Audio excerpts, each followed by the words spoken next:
How's everybody doing?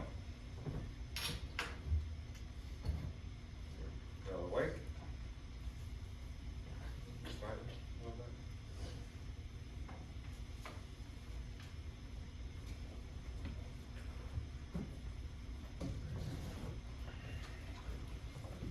Who gets up at 7 o'clock a.m. for his class? It's time you wake up. Who gets up at 6:30? Who gets up at 6 o'clock? Who gets up at 5:30? So 6 o'clock, 2 hours. Why so late? Me? I can't do. I can't do. Okay, so you got matter of things. Who here gets up at 7? You're on campus? No. Why so late? I mean, I don't need to wake up earlier, so I get here on time. By the time you get here, you feel like you're completely awake? Awake enough. Awake enough. I think you need about 2 hours to be completely awake, right? So you need to buy yourself a little bit more time. What time do you find yourself going to sleep? On average? Around 11. That's not too bad. I thought you were gonna say later. How about you?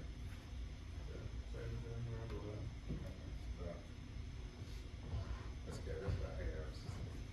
Yeah.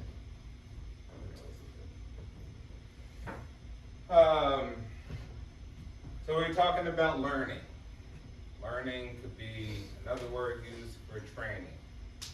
You train your mind, train your body. If you were to train yourself, you could be up at 4:30, 5:30, 6, 6:30. If you do it long enough, it doesn't become a problem anymore. Right? Which means we can do anything and it can become easy and normal to us through repetition. Right? But first, how do we get to learn? You guys are all here in this classroom and at Concordia to learn. How do you think that happens? How do you think that happens, that process happens? Yeah, or just learning for yourself. Right? But there's different types of it. So you it's in like active, like observational type of learning, or anybody else? Anyone else acknowledge like how they actually learn, how you actually grasp things? Yes. I think personally I invest because of hands-on observation and apply like how you guys move forward so that way you can So you learn hands-on, right? So you need to be physically present or touching something. Okay. Anybody else find themselves learning in different ways? Like what really sticks and what doesn't stick?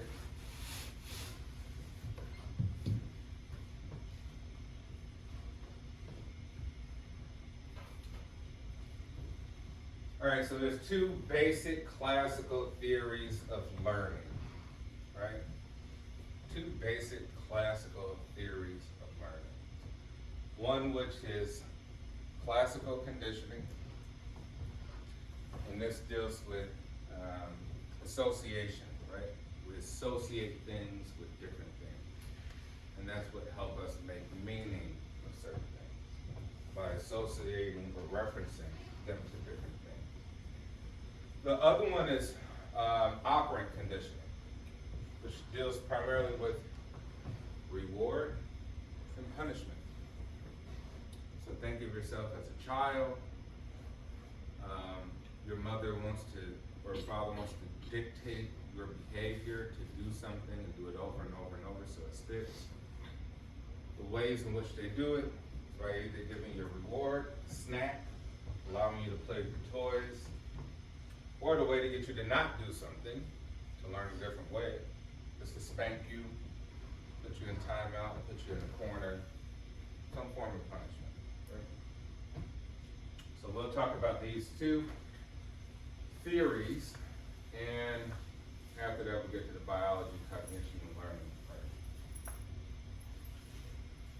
we learn through acquiring through experiences, new and relatively enduring information or behavior. Key word, enduring. Right? You don't use it, you lose it. It has to endure, it has to go over a long period of time. Let's say you have an exam for a class, you're like, hey, I'm gonna study really quick, even though I haven't studied at all. I'm gonna study really quick so I can try to do well on the test.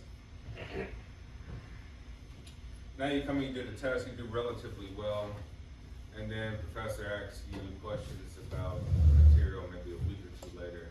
You're like, I don't know, I forgot. You're like, oh, I thought you learned it. Well, you say, no, I just temporarily learned it. It didn't really stick. It didn't endure, which means it takes time over and over and over for things to stick.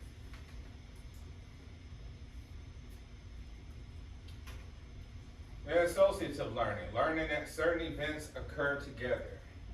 Think of classroom. First thing pops to your mind is learning, education.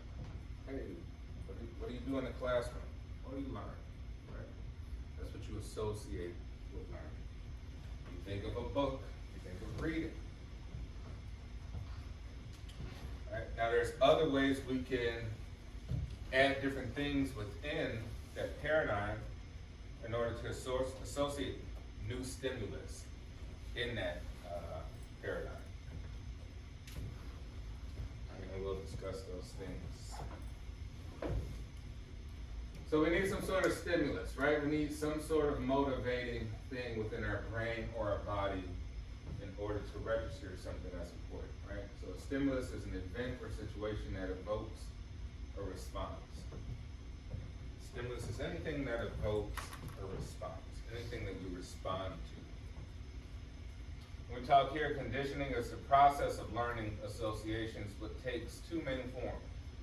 So think of this, you've been conditioned to go to college. Okay?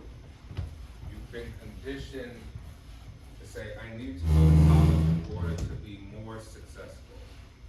In order to get that job, I associate in my mind, through my observation, what people told me, what people have reinforced inside of me, that this is the way to go about doing this thing. Right? So that takes practice and training from the outside world and from all the other forces that are conditioning. So we had classical. So we associate stimuli that we do not control. We automatically respond, exhibiting respondent behaviors. Stimuli that we do not control. What's some stimuli that we do not control? Something that happens to you on a daily basis, you like, I don't necessarily control that. That just kind of happens naturally. Yeah, right? Fatigue, tiredness, hunger, thirst, right? These things just happen naturally. And you're going to respond to it. You're going to have some sort of response. I'm hungry, I need to go figure out to get some food. Right? I'm thirsty, let me get some water. I'm tired, let me get some sleep. And we got operant, which we associate the response, our behavior, and its consequence, producing operant behavior. Which means cause and effect. We know if we do something, that there is some sort of reward to it, or some sort of punishment. Anything that we do. So if we go eat, we're rewarded by no longer feeling hungry.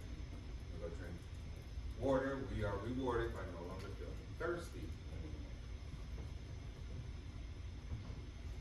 You go to college for 4 years, you're rewarded with this nice, fancy, schmancy degree.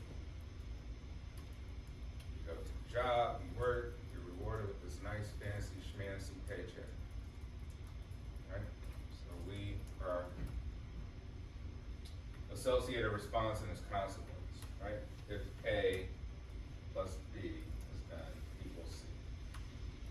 And then cognitive learning, the acquisition of mental information, whether by observing events, by watching others, or through language, which means we really imitate or mimic each other.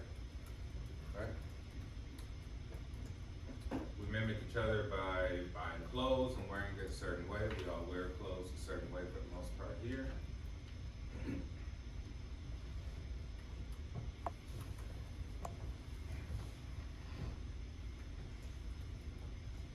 All right, so Pavlov. So one of the earliest people to identify this sort of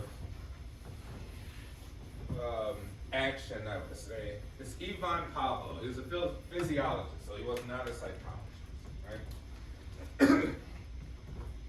So Pavlov studied digestion for dogs. Like that was his main research focus. So he was getting all these dogs to study their saliva, right? To see like, hey, what is saliva? What role does it play in digestion? Like, what role does saliva play with our digestion? As he was starting to get into research with all of his dogs, he placed these contraptions on each side of the dog's mouth to capture the saliva. It's like, well, the dogs drool, right? They're gonna drool, I'm gonna capture saliva, and maybe I'll research that saliva, and then I'll research some other stuff with the dogs. So Pavlov started bringing out food for the dogs to eat.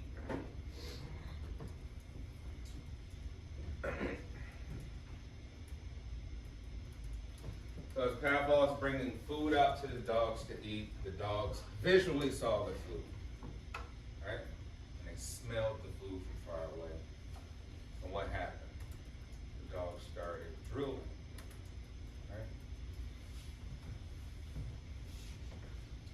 So by chance, Pavlov had a bell in his research laboratory, right? So he had this bell. And once upon a time, he came through with the food and he hit the bell, right? Nothing happened. Nothing happened. Except for the dogs had to wait to see the food, and then when they saw it again, they started drooling. Over time, Pavlov started to hit the bell even more. So now the dogs started to drool without food. They started to drool just by the sound of a bell. Why did they drool just by the sound of the bell? Why? Yeah, the dog has associated, connected that bell means food, right?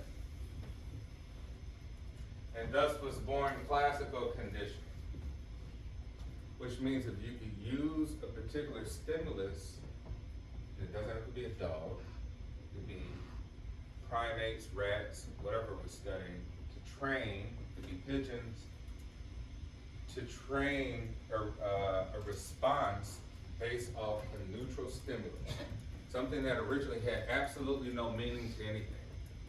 Now we can make it have meaning and associate it with something else, right?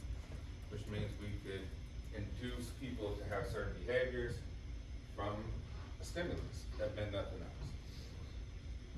Grade A. In fact, the letter A means nothing. It needs some context, right? Like, oh, A for grading. That means at first it was a neutral stimulus, it had absolutely no meaning.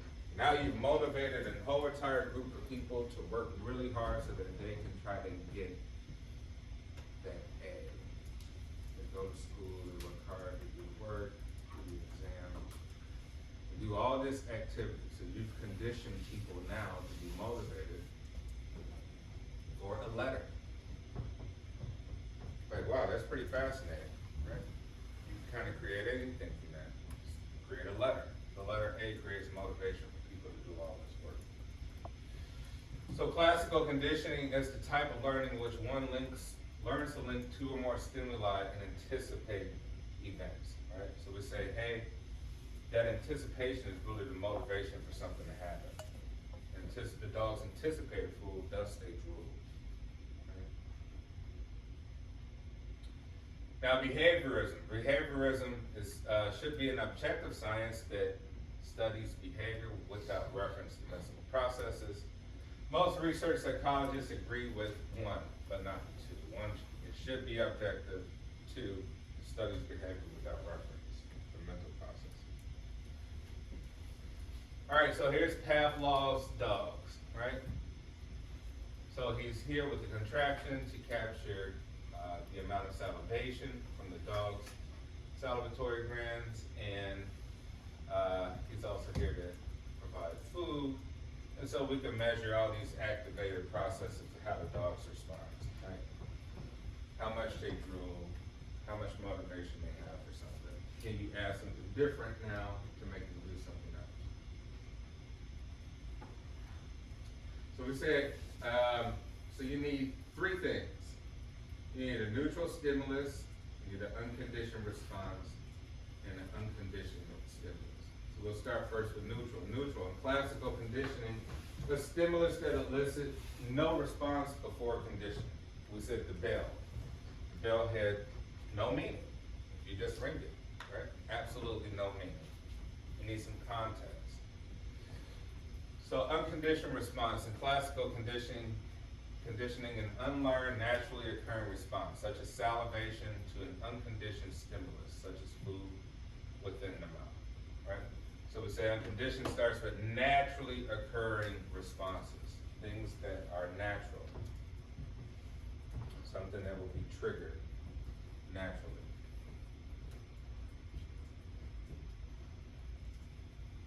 And then the unconditioned stimulus in classical conditioning is a stimulus that unconditionally, naturally, and automatically triggers an unconditioned conditioned response. Here we say such as food in the mouth. Right? That will be the unconditioned stimulus. Whereas here the response would be salivating. So conditioned response is a learned response to a previously neutral, but now conditioned stimulus. Right? The bell was neutral before, it had no meaning. Now you've made it have meaning. Right? Now you conditioned a stimulus. Or you condition a response. And so your conditioned stimulus is originally a relevant stimulus that after with the unconditioned stimulus comes to trigger a conditioned response.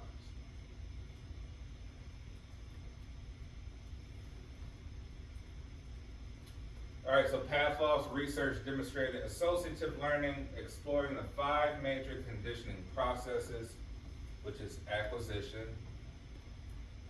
How do we acquire something within our minds to do something? Extinction, how do we get rid of something? Spontaneous recovery, how do we get it back? Generalization, how we make it broad viewpoints based on that, those conditions, and discrimination. So first is acquisition. It's the initial stage. When one links a neutral stimulus and an unconditioned stimulus, so that the neutral stimulus begins triggering the conditioned response. Right? Next would be extinction, diminishing of a conditioned response. Which means that you can stop providing the neutral stimulus. Which means you'll have less of a response now. So if you stop ringing the bell as much, the dog will revert back and say, hey, bell doesn't mean food now all the time, right? Maybe he's gonna change something else. So the dog can change its behavior. Let's say the dog doesn't salivate as much anymore because you stop ringing the bell. So then you start ringing the bell again after a certain period of time, the dog is like, I don't know what that means anymore. I have to be retrained. Right?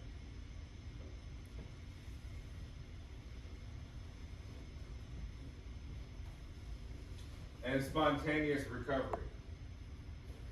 Reappearance after a pause of an extinguished conditioned response. Now we retrain the dog. We ring the bell each and every time we bring down food.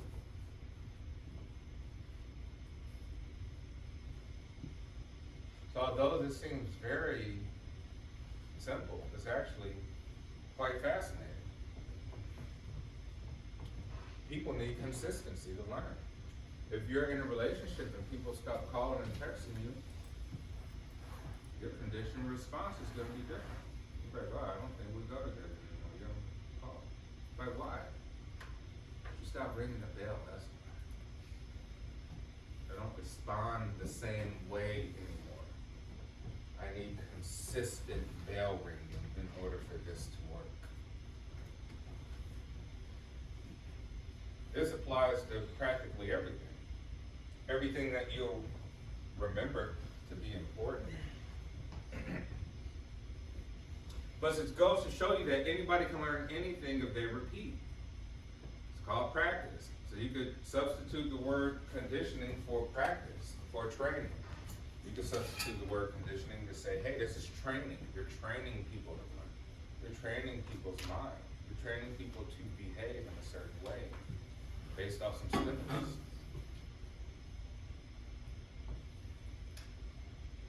You say, hey, I need practice over and over and over again to be good back at this thing, to associate this thing with this other thing.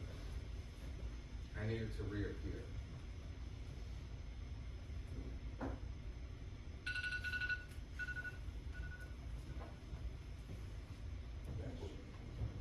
What does that mean? Why at this time? Huh?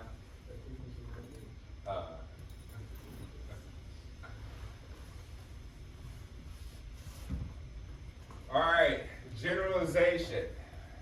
Can't see it, but it's up here. A tendency, once a response has been conditioned for stimuli similar to the conditioned stimulus, to elicit similar responses. So maybe if the dog hears other sounds besides the bell, dog may think, hey, I'm gonna generalize that this may also mean food's coming too. It's similar, right? So think about that. Like, this opens up a whole new world in how we view things. Oh, if somebody looks similar to me, right? Let's say someone has the same racial makeup, ethnic makeup, they're wearing the same religious garb. Obviously, they must be just like me, more than the other people who look different, right? So maybe I'm gonna have a certain response to them, as opposed to the people who look completely different. I don't associate in my mind that these people are similar. This person's similar. Because maybe I should walk up and speak to them. But someone similar, different, maybe I don't walk up. I mean, it's gonna be weird. This feels weird. So think about that. We generalize. We basically group people based off even this theory here. We group things and people that are similar to say, this makes sense. This is similar to that. Thus, I will react and behave to it in a certain way.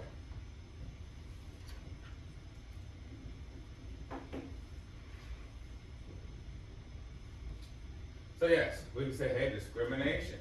Learn ability to distinguish between the conditioned stimulus, which predicts the unconditioned stimulus, and other irrelevant stimuli. So through generalization, we can discriminate against things, not just people. We could discriminate against things that we learn, or things that we eat, because we associate them with irrelevant things.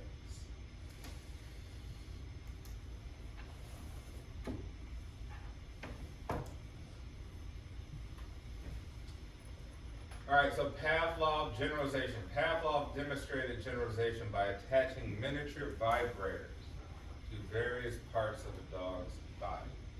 Right, and here on the y-axis, we're looking at drops of saliva. Here on the x-axis, we're looking at part of the body stimulated. Right? So here we got hind paw, pelvis, shoulder, thumb paw.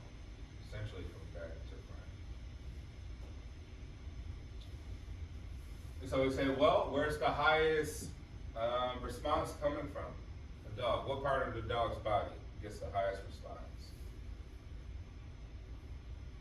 What do we see?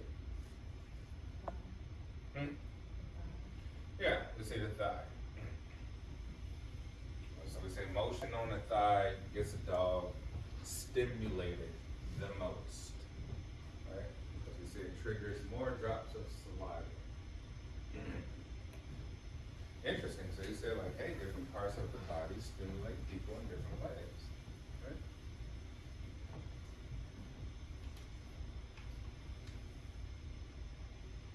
Thus we use this for ways to condition people. What does it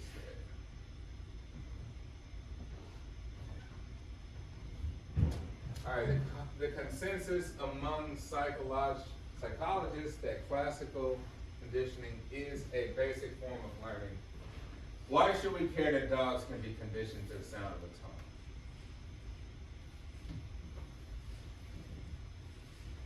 Right, that's a good question.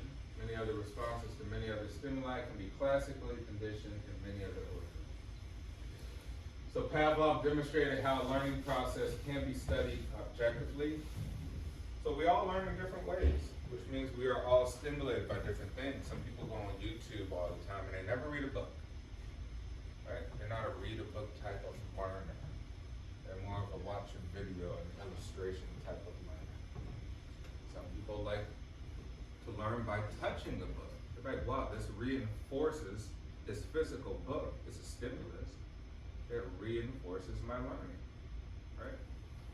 The word stick in the book.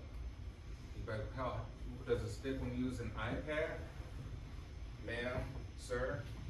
Right, it doesn't stick as much. Right, it's interesting. It's still the same words. You're reading the same book. It's just a different medium. You're like, well, I prefer a book. Some people learn best through writing, which I think is the greatest form of, highest form of learning, is taking notes. I think that's the highest degree. Taking notes and writing it down. Now you've reinforced, not only through your mind, you've actually created physical work through your hand and through your arm to transcribe what was in your mind on something, a piece of paper, whatever it may be.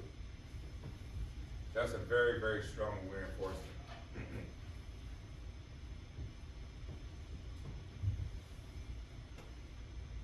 So Pavlov demonstrated how learning process can be studied objectively. Classical conditioning is a basic form of learning that applies to all species.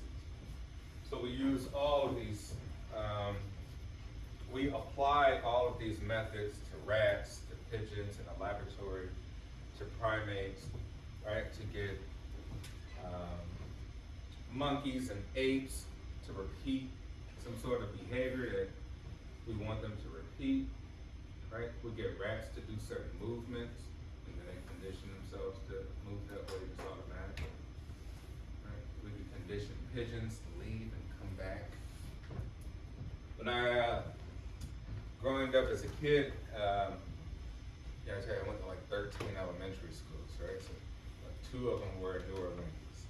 So I lived in New Orleans for a little bit. And there were a lot of drug dealers in the neighborhood, right?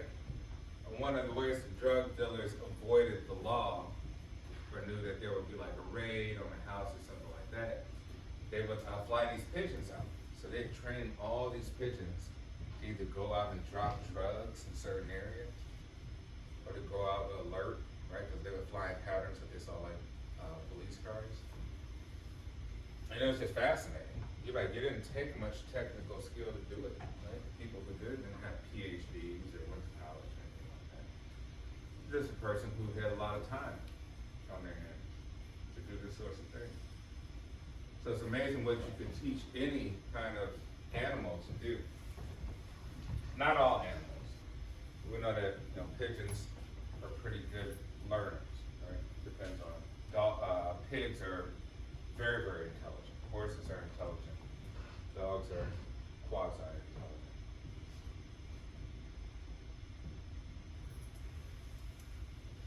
All right, so Pavlov principles are used to influence human health and well-being. Well, we say you can train yourself. You don't need anybody to train you. You can train yourself. So you're like, hey, Professor Ross, I'm having anxiety. Like, interesting. Anxiety about what? About whatever.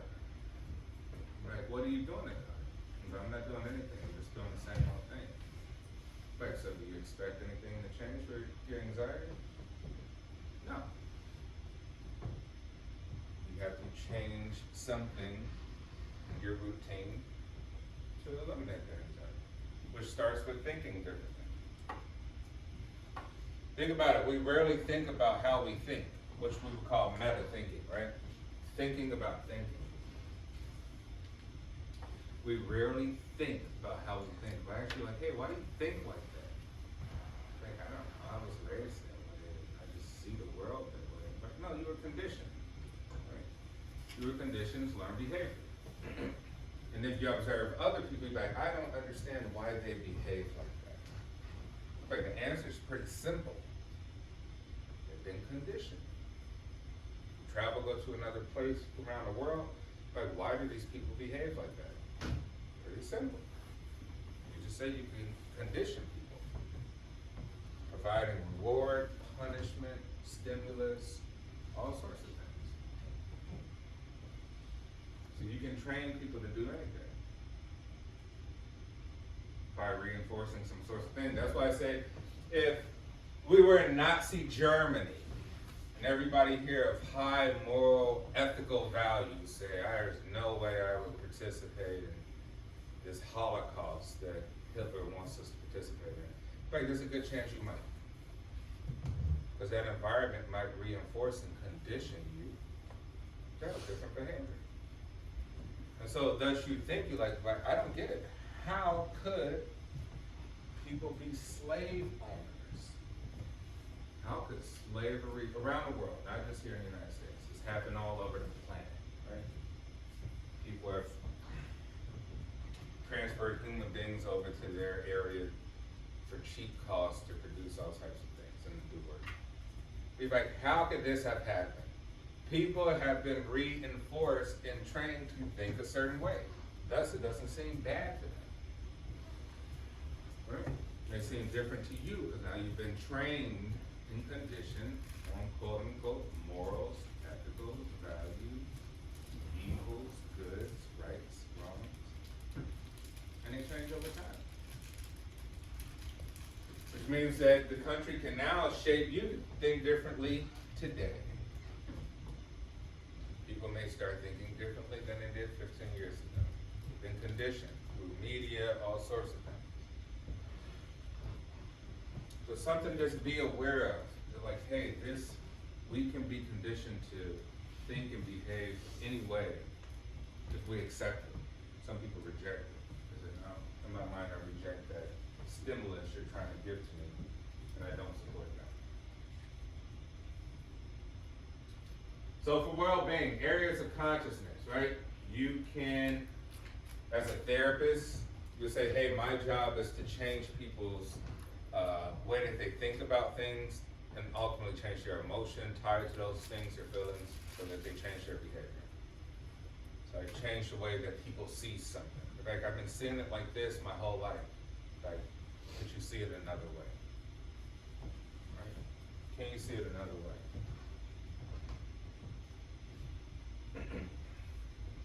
Motivation.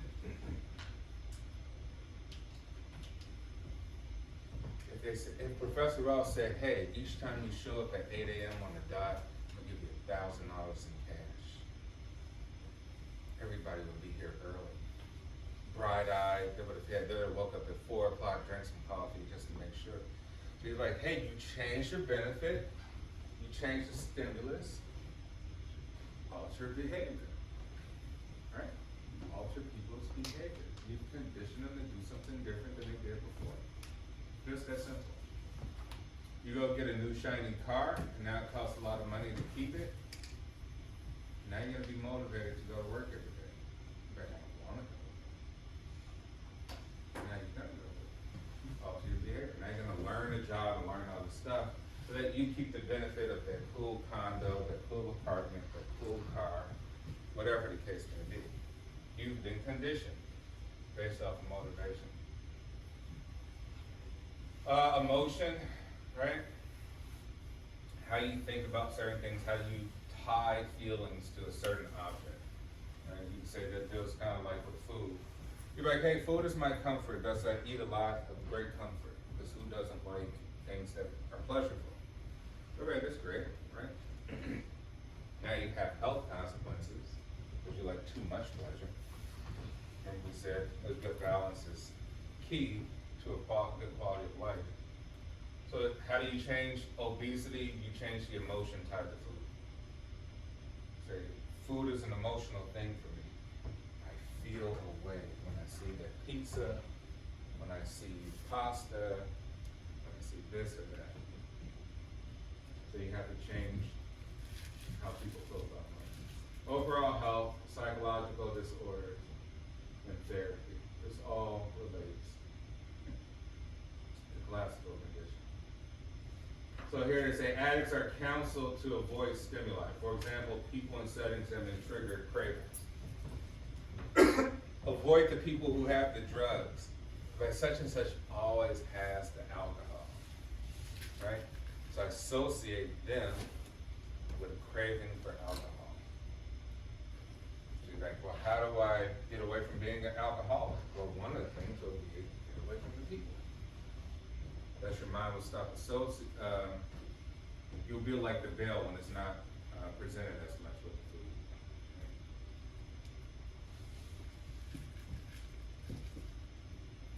food. Pairing a particular taste with a drug that influences immune response may eventually lead to immune response from that taste alone. Right? Change the taste of something, you could train your body to think that something else is happening in your mind. Which we talked about with, what time is it? 45. Which we talked about with a placebo. Like, man, I feel so much better. I took some Sudafed, I took some Mucinex, I took this, and then you find out it was all fake. Like, it was fake. Right, well, how did I get better? Mind is a powerful thing. Your mind convinced your immune system to do some extra work. Right? Your mind convinced your immune system, your cells, like, hey, I'm sending this information, I need you to get to work and do this thing. You can do that. The drug that it needs to do.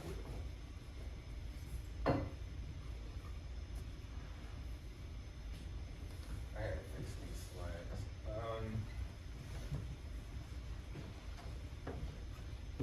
All right, Pavlov's work provided for Watson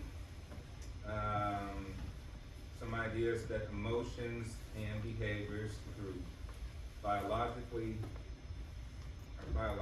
influenced mainly a bundle of conditioned responses.